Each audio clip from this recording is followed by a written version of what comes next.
भलसे देखंतु बालेश्वर जिला शिक्षाधिकारींकर कार्यालय। पानी रे नष्ट हेउची शिक्षकंक गुरुत्वपूर्ण रेकर्ड। कार्यालय रे पानीर दृश्य किए नेब एहार दायित्व। छातरू खसुची खंड खंड प्लास्टर भयरे कर्मचारी। केबे बदलिबो एही विपद संकुल कार्यालय? केबे अधिकारी सुस्थ वातावरण रे करिवे कार्य?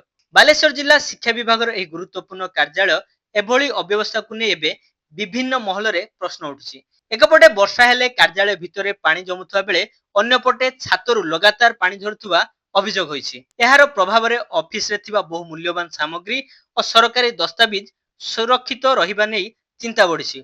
सबुठारु बड़ प्रश्न हेउछि शिक्षक और शिक्षयित्री सेवा संपर्कित गुरुत्वपूर्ण रेकर्ड। वर्षा पानी जदि एही दस्तावेज रे पसी नष्ट कर दिए तेबे आगामी दिन रे तथ्य संरक्षण और आवश्यक समय रे रेकर्ड उपलब्ध कराइबारे समस्या सृष्टि होई पारे।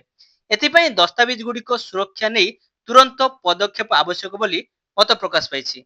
ये हूँ बालेश्वर जिला शिक्षा अधिकारी कार्यालय दृश्य आपण मैंने देखिपे काली राति जो वर्षा होती ऑफिस भितर दृश्य देखुं पानी किभली लहड़ी भांगुची।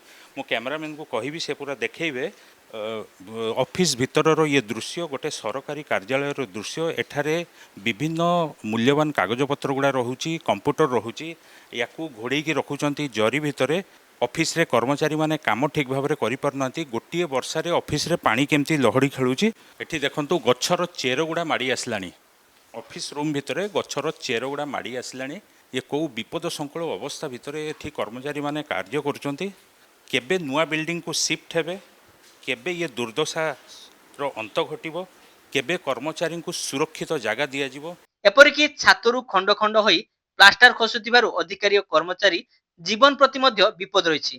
केउ समय छातरू प्लास्टर बड़ अंश खसी पड़िबो ताहा केही कहि परिबे नाही। एहासह छातरू गछर चेर लंबिथिबा दृश्य मध्य देखा देइछि। कार्यालय रे विभिन्न स्थान रे सरीसृप देखा जायतिबा बेले एहाकु नै अनेक समय अभियोग रही। पानी झरुथिबारु कंप्यूटर कागजपत्र अन्यान्य गुरुत्वपूर्ण सामग्री को पॉलिथिन रे घड़ाई सुरक्षित रखिबाकु पड़ुछि। एभली परिस्थिति रे दैनंदिन सरकारी कार्य केते सुरक्षित चलिबो ताहाकु नै मध्य अनेक रे प्रश्न रही। बेटर हम मो पाखे तो जी खबर अच्छी से तो माने कि मसे भितर कहते हैंड ओवर करा बेटर हम आपण मैंने आरडी सुपरिटेडेंट इंजीनियर सहित कंटाक्ट भी करें।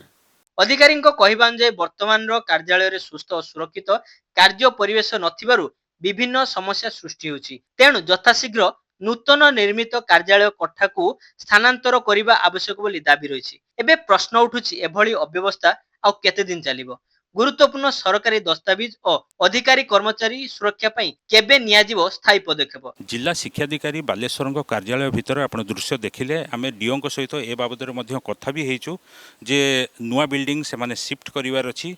केते असुविधा भितर कर्मचारी माने एठी कार्य करछुंती। कंप्यूटर को जरी रे गोड़े रखिया पई पड़ुची, फाइल पत्र को जरी भितर गोड़े रखिया पड़ुची। कांथरे गछर चेर उठी जाइछि। विपद संकुल अवस्था रे एठी कर्मचारी माने कार्य करछुंती। तेणु सरकार खूब शीघ्र या उपरे नजर देवार अछि। कर्मचारी माननकु सुरक्षित गोटे कार्य करिवार परिवेश देवार अछि। ताहेले जाइकी कर्मचारी माने सुरक्षित भाव में कार्य करि परिबे। बालेश्वर सफिक मोहम्मद, प्रदेश वार्ता न्यूज।